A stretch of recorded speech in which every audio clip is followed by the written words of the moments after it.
Assalamualaikum warahmatullahi wabarakatuh.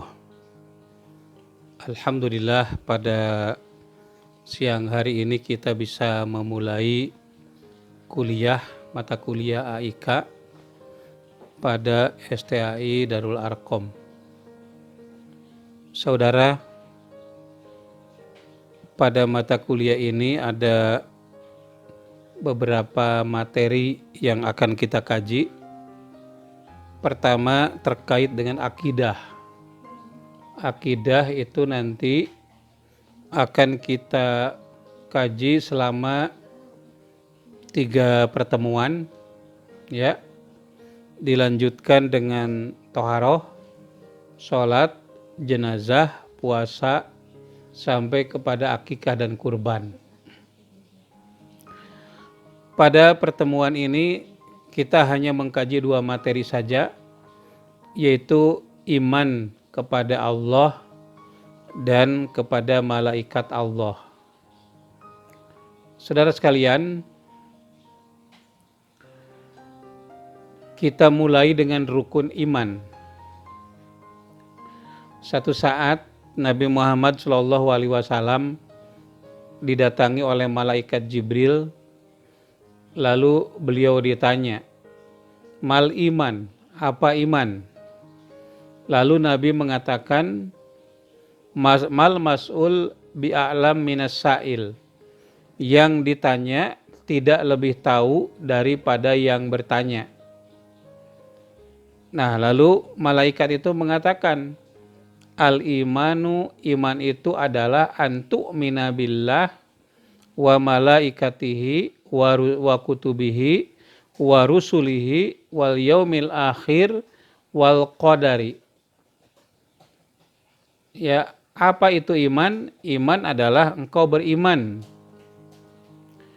kepada Allah, kepada malaikatnya, kepada kitab-kitabnya, kepada rasulnya, kepada hari akhir, dan iman kepada qadar. Hadis diriwayatkan oleh Al-Bukhari dari Abdullah ibnu Abbas. Hadis ini sudah sangat masyhur di kalangan para ahlu sunnah wal jamaah. Dan putusan tarjih ini menganut paham ahlu sunnah wal jamaah. Yang kedua yang perlu saya jelaskan adalah posisi teologi dari persyarikatan Muhammadiyah. Di dalam putusan tarjih disebutkan ada yang namanya al-firqah an-najiyah minas salaf, yaitu firqah atau golongan yang selamat dari kalangan salaf. Di muqaddimahnya itu dikemukakan hadis yang diriwayatkan oleh Imam At-Tirmidzi dari Abdullah ibnu Umar. Dalam hadis itu dikatakan, satab tariku ummati ala salasati wa sab'ina firqatan. Umatku akan terbagi ke dalam 3 golongan. Kulluha finnari ila wahidun. Semuanya akan masuk ke dalam neraka kecuali 1 saja. Para sahabat bertanya, ya Rasulullah, yang 1 itu yang mana? Lalu Nabi mengatakan, ma'ana wa ashabi, yaitu orang yang bersamaku dan para sahabatku. Nah, yang dimaksud dengan bersamaku itu adalah ahlu sunnah wal jamaah, ahlu sunnah. Dan dengan para sahabatku itulah al jamaah. Maka sudah lengkaplah yang dimaksud dengan golongan yang selamat itu adalah golongan ahlus sunnah wal jamaah. Dikatakan ahlus sunnah, kenapa? Karena ma'ana, bersamaku, yaitu bersama Rasulullah. Dikatakan al jamaah, kenapa? Karena wa ashabi, dan dengan para sahabatku. Nah, itulah yang dimaksud dengan ahlus sunnah wal jamaah. Lalu nanti ada perkembangan setelah adanya Mu'tazilah, di mana Mu'tazilah itu dianggap anti sunnah dan jamaahnya sangat sedikit, maka disebut aliran yang baru itu disebut al-jamaah, mayoritas maksudnya. Jadi ahlus sunnah wal jamaah itu adalah yaitu yang menganut sunnah dan jumlahnya itu mayoritas atau yang disebut dengan al-jamaah, ya. Nah, saudara sekalian, yang selanjutnya al-firqah an-najiyah itu memiliki pandangan, ya. Pertama, bahwa Allah itu mencipta dari tiada atau yang disebut creatio ex nihilo. Segala yang ada diciptakan dari tiada. Bukan hanya sekedar menyusun partikel-partikel yang ada lalu dibentuk menjadi wujud yang kita lihat sekarang ini. Tapi betul-betul yang ada itu diciptakan oleh Allah dari tiada. Makanya mencipta dari tiada itu disebut dengan badi. Badi itu ya seakar kata dengan bid'ah. Kalau bid'ah mengamalkan sesuatu yang tidak ada dalam Al-Quran dan Al-Hadis, maka badi' itu adalah menciptakan sesuatu yang tadinya tidak ada. Nah, itu keyakinan Ahlus Sunnah wal Jamaah. Lalu Ahlus Sunnah wal Jamaah berkeyakinan mempelajari alam atau mengenal alam untuk mengenal Allah Subhanahu wa taala itu suatu kewajiban. Maka banyak ayat Al-Qur'an yang memerintahkan kepada kita untuk mempelajari alam ini. Saudara sekalian, kita lanjut kepada materi yaitu iman kepada Allah. Di dalam himpunan putusan tarjih disebutkan bahwa kita itu wajib iman kepada Allah yang wajibul wujud, yang wajib adanya. Ya, wajib adanya. Dan Allah itu al-awalu wal akhiru. Yang awal dan yang akhir. Yang awal tidak ada bidayah, tidak ada permulaannya. Dan akhir bila nihayah, tanpa ada ujungnya, gitu. Nah, kalau Anda membayangkan ada sesuatu yang paling awal di dunia ini, maka Allah sudah ada sebelum yang Anda bayangkan itu. Kalau Anda juga membayangkan nanti ada yang akhir di alam ini, maka Allah Subhanahu wa taala itu lebih akhir, ya. Allah tetap ada setelah yang Anda bayangkan tidak ada itu menjadi tidak ada. Maka di dalam surat Al-Hadid ayat 3 Allah berfirman, wal awwalu wal akhiru wal dhahiru wal batinu. Dialah yang awal. Awalnya tidak ada permulaan. Wal akhir, dia yang akhir. Akhirnya itu tidak ada penghabisan. Al-dhahiru, yang nyata. Nyata apanya? Ciptaannya kita lihat yang ada di cakrawala atau jagat raya ini. Wal batinu, dan yang batin, apanya? Zatnya tidak terlihat. Saudara sekalian, ada orang yang bertanya kepada saya, kenapa kita harus beriman kepada sesuatu yang tidak terlihat? Maka balik saya tanya, ya, kenapa orang takut sama corona? Padahal corona itu tidak kelihatan. Apakah segala yang tidak kelihatan itu dikatakan tidak ada? Jawabannya ya tentu tidak, gitu. Karena kemampuan manusia untuk melihat itu sangat terbatas. Karena kalau semuanya dapat dilihat oleh manusia, kita itu sangat repot. Coba bayangkan Anda sedang berada di tempat di mana Anda berada sekarang. Semuanya terlihat, ada jin kelihatan. Jin itu kan macam-macam, ada laki-laki, ada perempuan, ada yang sedang joget, ada macam-macam. Ya, kita repot kalau kelihatan semuanya. Lalu misalnya benda-benda yang ada, yang kita lihat partikel-partikel yang ada di udara, ya, hidrogen, karbon dioksida, oksigen, semuanya kelihatan partikel-partikelnya, itu akan repot. Termasuk juga makhluk-makhluk kecil, amuba, ya, juga yang lainnya, virus-virus yang ada di sekitar kita kelihatan semuanya. Bahkan kalau mereka berbicara kita bisa dengar semuanya.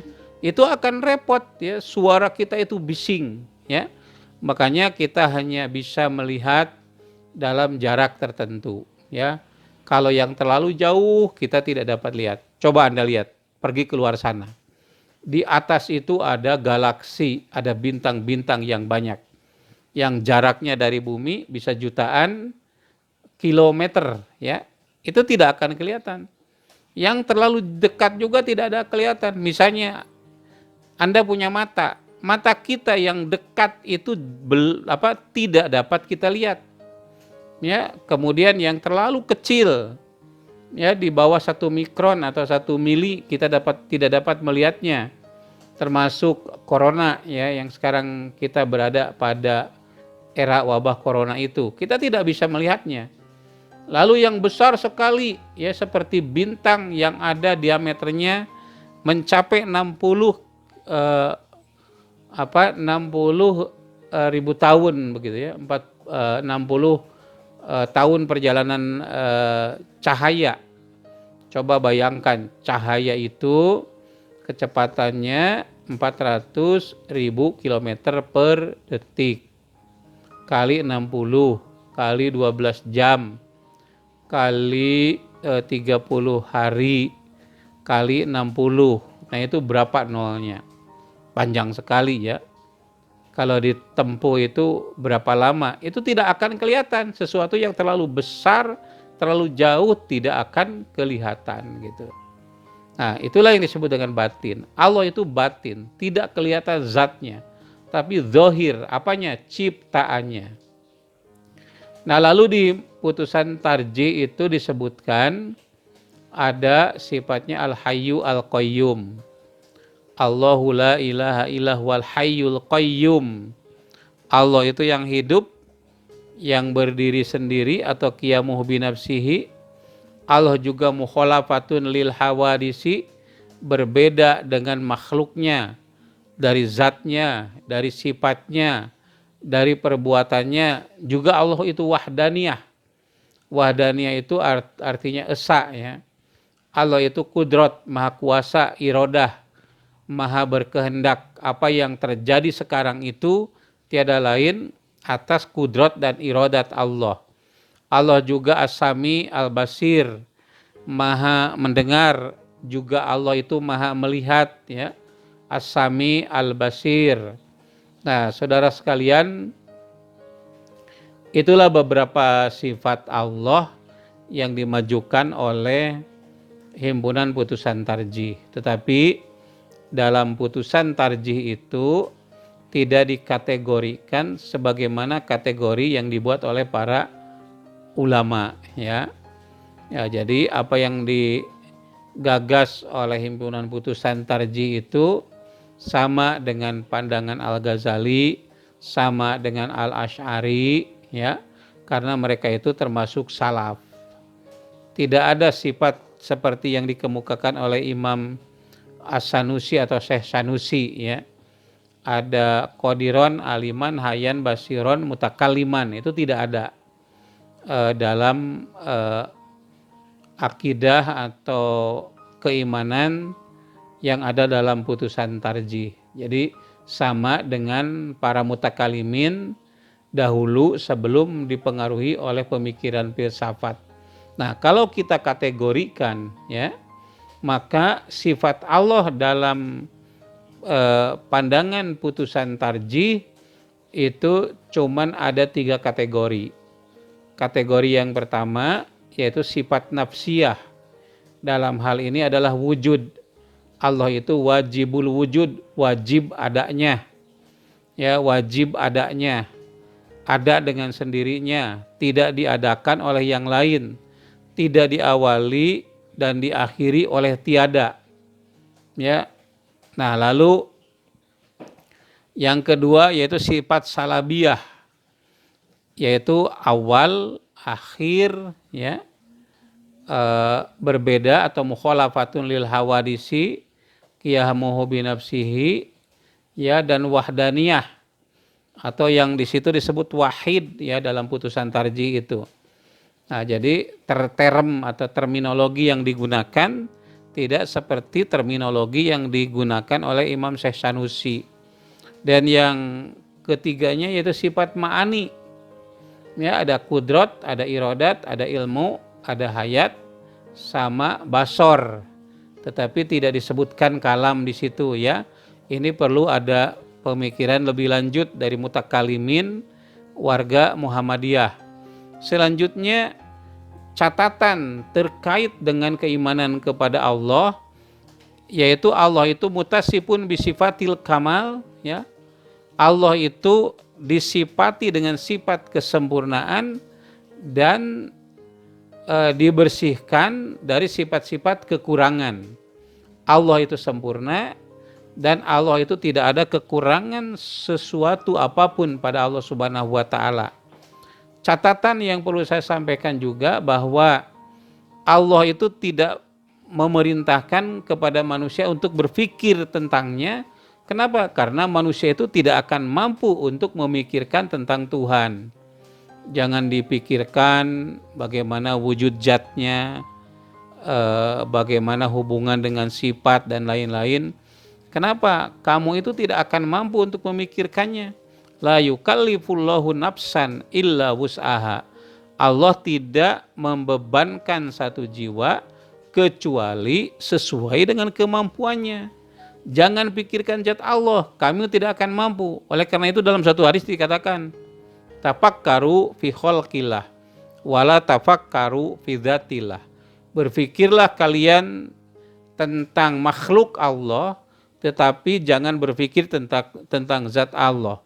Fa innahu la taqdiruna qadrah. Karena kalian itu tidak akan mampu untuk memikirkannya. Mohon maaf ya, saya mau minum dulu ini. Aduh, airnya cuma ada di apa namanya? Iya, tidak ada ya. Cangkir enggak ada ya. Oh iya. Enggak apa-apa ya sekalian.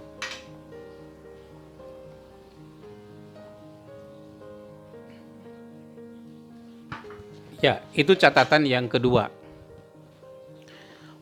Catatan yang ketiga, akal manusia itu sangat terbatas.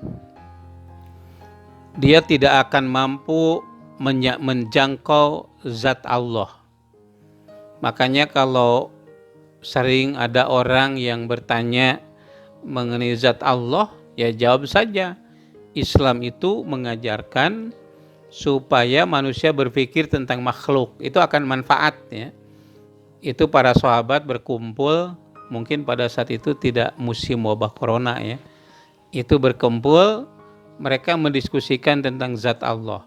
Maka Nabi SAW bersabda dengan hadis tadi, tafakkaru fi khalqillah, berpikirlah kamu tentang makhluk Allah, wala tafakkaru fi dzatillah, dan kalian itu jangan berpikir tentang zat Allah. Jadi manusia itu terbatas akalnya itu. Nah, karena manusia terbatas akalnya, maka informasi tentang Allah itu harus bersumber dari wahyu, dari syariat. Tidak boleh kita mensifati Allah dengan sifat-sifat yang tidak ada dalam Quran atau hadis mutawatir. Yang keempat yang menjadi catatan, dalam akidah itu sumbernya tidak boleh hadis ahad, tetapi harus hadis mutawatir atau ayat-ayat Quran. Karena kalau kita menggunakan hadis ahad untuk yang berkaitan dengan akidah, itu nanti akan banyak perbedaan antara satu pandangan dengan pandangan lain. Ya, akibatnya saling bertentangan satu sama lain. Kalau akidah berbeda kan orang bisa saling mengkafirkan, gitu ya. Tapi kalau masalah fikih ya berbeda, itu tidak akan saling mengkafirkan. Nah, karenanya maka ayat Al-Qur'an yang digunakan untuk menjelaskan akidah itu harus qat'iyyu dilalah. Dan hadis yang menjelaskan tentang akidah itu harus qat'iyyul wurud dan qat'iyyu dilalah. Hadis yang mana itu? Ya itu tadi yang mutawatir ya. Nah, saudara sekalian, itu terkait dengan keimanan kita kepada Allah Subhanahu wa taala. Jangan terlalu banyak dipikirkan tentang zat dan sifat itu.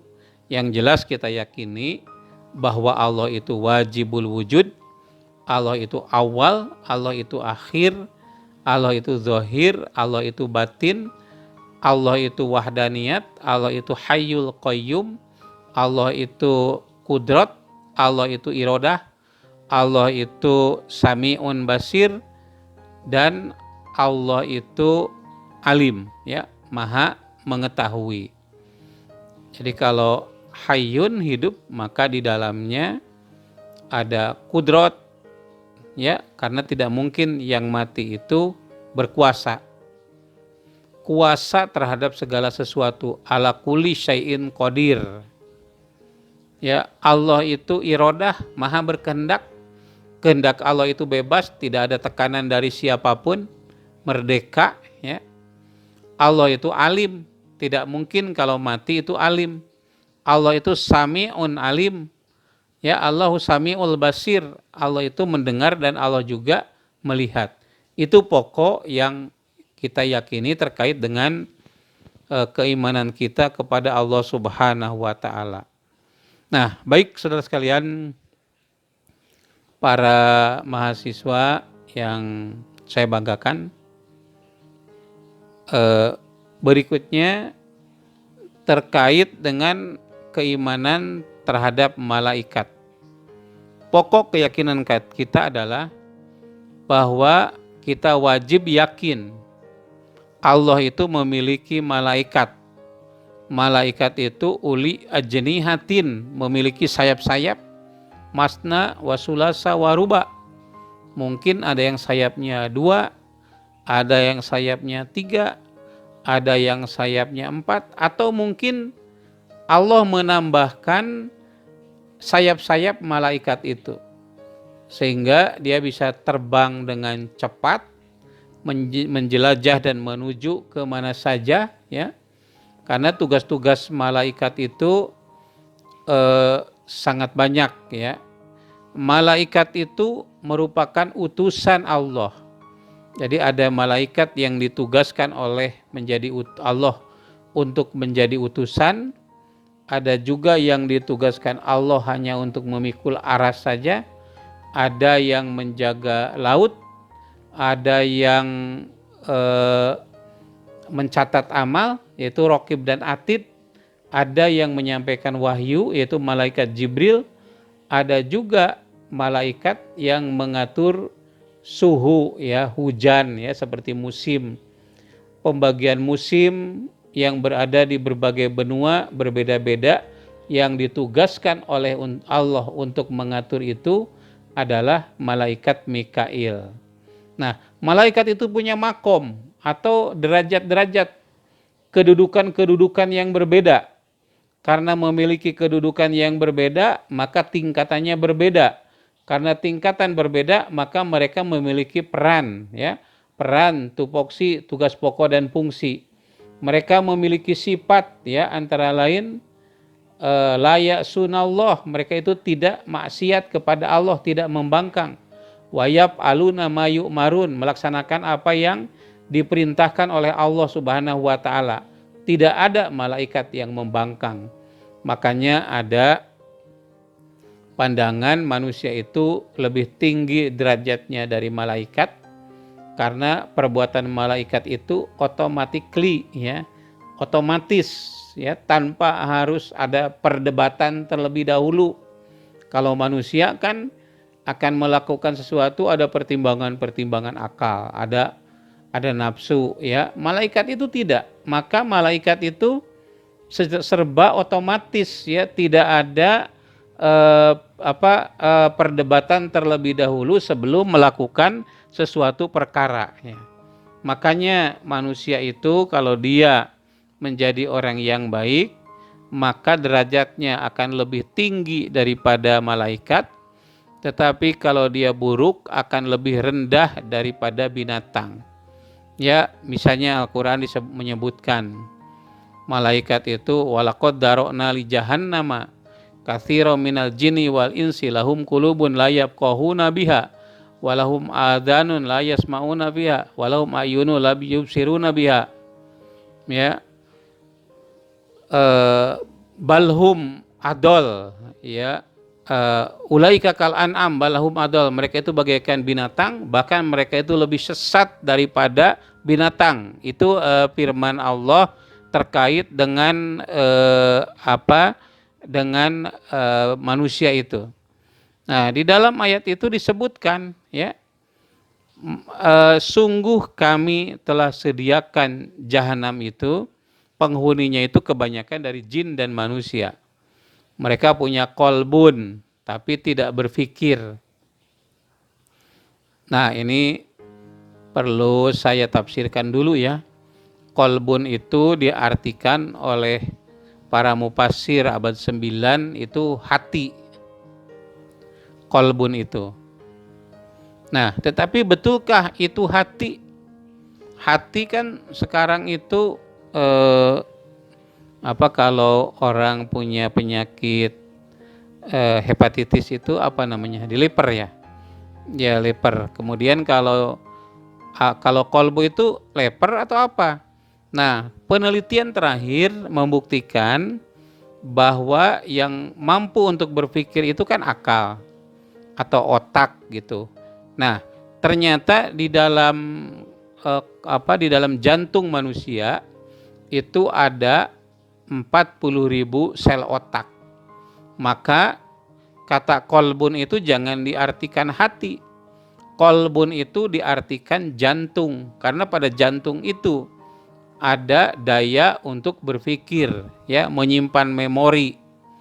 Jadi bukan hanya di otak saja, tapi di jantung itu ada yang namanya neuron. Neuron itu artinya ya itu partikel-partikel otak itu ada di sana gitu.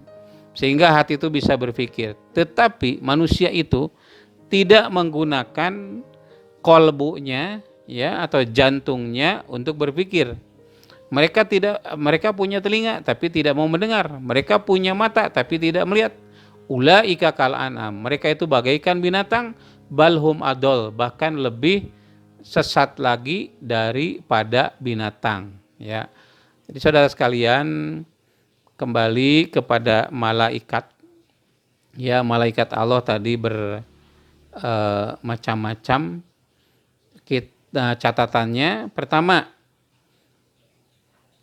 kita tidak boleh menggambarkan malaikat yang tidak ada di dalam Quran dan hadis atau tidak ada dalam syara'nya. Malaikat tidak makan dan tidak minum, malaikat tidak bersuami, apakah ada dalam Qurannya? Ada, maka boleh kita sifati itu. Tapi hal-hal yang tidak disifati di dalam Al-Quran dan hadis itu tidak boleh kita menyifati sendiri. Yang kedua yang menjadi catatan, malaikat itu kadang-kadang mewujud menjadi manusia yang dapat dilihat, seperti oleh para nabi. Para nabi itu dapat melihat malaikat, seperti halnya Nabi Muhammad SAW pada saat berada di Gua Hiro, ya, dia melihat ada malaikat duduk di kursi yang sangat besar antara langit dan bumi. Kemudian malaikat itu memerintahkan kepada Nabi Muhammad untuk membaca Iqra. Nah, dan seterusnya begitu. Nabi mengatakan, ma'ana biqori, aku tidak bisa membaca. Iqra, baca. Iqra bismi rabbikal ladzi khalaq, khalaqal insana min alaq, Iqra wa rabbukal akram, alladzi allamal bil qalam, alamal insana ma lam ya'lam. Al-Alaq ayat 1 sampai 5. Baru Nabi Muhammad SAW menirukan bacaan malaikat Jibril itu, dan malaikat Jibril mengiyakannya. Itu bisa terlihat. Seperti halnya mengajarkan rukun iman yang tadi. Kan ada orang yang berbaju putih datang kepada Nabi, lalu dia bertekuk di hadapan Nabi, lututnya itu disentuhkan ke lutut Nabi, dan tangannya itu disentuhkan kepada paha Nabi. Lalu dia bertanya, mal iman, apa iman? Nabi menjawab, ya, masail mal mas'ul bi'alam minasail, yang ditanya tidak lebih tahu daripada yang bertanya. Lalu dia mengatakan al-imanu antu minabillah dan seterusnya. Ya, lalu di akhir itu Nabi bertanya kepada sahabat, apakah kalian tahu siapa yang barusan itu? Dia mengatakan, para sahabat tidak. Maka Nabi mengatakan barusan adalah Jibril. Atani, dia datang kepadaku yu'allimukum dinakum, mengajarkan kepada kalian agama kalian gitu. Nah, itu diantaranya. Saudara sekalian, itu yang dapat saya sampaikan pada pertemuan ini. Silakan Anda jawab pertanyaan-pertanyaan yang ada di deskripsi pada video ini. Mudah-mudahan bermanfaat bagi semua. Terima kasih. Walhamdulillahirabbil alamin. Wassalamualaikum warahmatullahi wabarakatuh.